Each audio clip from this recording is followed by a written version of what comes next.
Assalamualaikum. Alhamdulillah kita ketemu lagi di siaran kali ini. Saya sentiasa ingin berkongsi dengan kawan-kawan semua tentang rumah busuk lagi. Apa yang saya nak kongsikan pada hari ini lebih kepada matlamat untuk memiliki rumah busuk ni. Untuk tujuan apa? Untuk tujuan apa memiliki rumah busuk ni? Di antaranya, you akan ditetapkan matlamat. Antaranya apa? Kenapa you nak memiliki rumah busuk? Mana memiliki rumah busuk? Salah satu sebabnya kerana nak duduk sendiri. Apabila nak duduk sendiri, you akan sentiasa memikirkan macam mana you nak jadikan rumah busuk tu untuk duduk sendiri. Sama ada rumah tu kalaulah rumah bayangkan rumah busuk tu dalam keadaan uzur dan buruk yang tidak peringkat awalnya tidak boleh didiami. Mana you all nak duduk tadi, rumah tu nak duduk sendiri tu sama ada dalam bentuk dua keadaan biasanya. Satu keadaan nak dijadikan rumah tu basic balik. Mana basic balik ataupun untuk diubah suai dan keadaan yang paling bagus yang untuk you duduki. Mana melibatkan kos, Apabila itu sebabnya matlamat tu penting, kerana matlamat tu sangat berkait rapat dengan kos. Berkait rapat dengan kos. Kalau kita nak jadikan rumah tu basic saja, mungkin kosnya tidaklah setinggi kalau rumah untuk direnov dalam keadaan yang paling bagus. Nampaknya membezakan tu. Mana dekat situ matlamatnya perlu jelas kerana dia melibatkan kos. Kalau kita nak jadikan basic, mungkin kosnya tidaklah tinggi. Sebagai contoh, kalau rumah tu tidak teruk sangat, mungkin kosnya tidak menjangkau mungkin kosnya menjangkau katalah 5 angka. 5 angka tu 10,000. 10,000 saja untuk menyiapkan rumah tu, bergantung juga pada saiz, apa kerosakan yang ada, apa yang dia jadikan basic. Basic itu kalau contoh rumah tu asalnya pada hanya simen render saja, mungkin nak pasangkan tiles saja kan. Mana yang saya anggap basic, tidak melibatkan runtuhan sana sini. Kalau nak dijadikan rumah tu sebagai rumah yang fully renovated, mana you anggap fikir dengan pasangan kita, dengan wife kita ataupun dengan suami kita, biarlah kita sekali je buat. Sekali ni buat, terus duduk sampai bila-bila. Sebagai contoh, mana memerlukan kos yang tinggi, mana perlukan ubah suai yang hebatlah sikit maksud saya. Mungkin kalau pos tu kecil, nak dibesarkan posnya jadi besar, betul kan? Kalau tak ada dapur, nak dijadikan ada dapur extend ke belakang lagi. Kalau bilik tu kedudukannya tak berapa sesuai, kita nak ubah jadi biliknya jadi lebih sesuai kedudukannya. Mana kena pecahkan dinding, Kalau tandasnya tadi kalau perlu diubah, daripada bila kita dah renov, extend ke dapur ke belakang, mungkin kita letakkan tandas tadi ke belakang. Pada peringkat awal tandasnya mungkin berada di tengah-tengah rumah tu, sebagai contoh. Maknanya matlamat perlu jelas. Walaupun you all nak duduk sendiri, sama ada nak jadikan basic ataupun nak jadi fully renovated. Bila nak fully renovated, mungkin tempoh untuk proses tu agak panjang. Tapi kalau untuk jadikan basic house, mungkin tidak lama kan proses untuk mencantikkan rumah tersebut. So matlamat perlu jelas. Kenapa? Melibatkan kos dan juga masa, keadaan, usaha kita nak buat. Itu kalau ada duduk sendiri.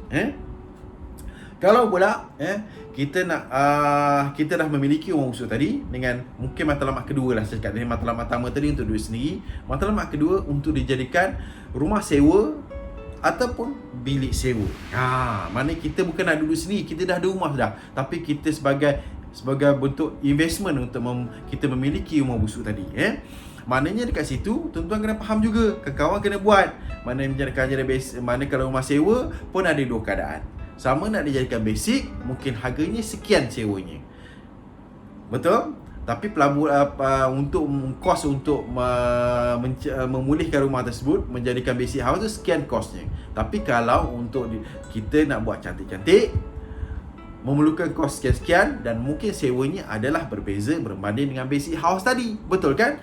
Kalau dah jadi nak jadikan cantik tadi, nak tambah lagi, mungkin kalau nak sewa tadi fully furnished atau partially furnished, mana separuh ada perabot ataupun penuh perabot dalam tu, membezakan situ. Dan juga dalam masa sama, kalau itu nak jadikan sebagai rumah sebiji rumah sewa, kalau nak jadikan bilik-bilik sewa pula, maknanya mungkin daripada 3 bilik kita nak jadikan 4 bilik. Betul ya? Ataupun 1 bilik master bedroom tu kita nak besarkan sedikit supaya dapat berkongsi lebih ramai kalau kita nak masukkan rumah-rumah disewakan per bilik. Nampak tak? Maknanya matlamat perlu jelas. Peringkat awal, jangan dah buat separuh jalan pun tu nak ubah cerita lain. Manakala dekat situ mungkin melibatkan kos yang berbeza, mungkin melibatkan kos tambahan, masa juga tambahan. Kat situ sangat-sangat penting untuk dipertimbangkan. Itu saya cakap tadi, kenapa perlu letakkan matlamat pada peringkat awal. Ya. Okey, itu pertama tadi saya cakap tadi kalau nak duduk sendiri matlamatnya. Kedua, kalau nak menjadikan rumah sewa ataupun bilik sewa.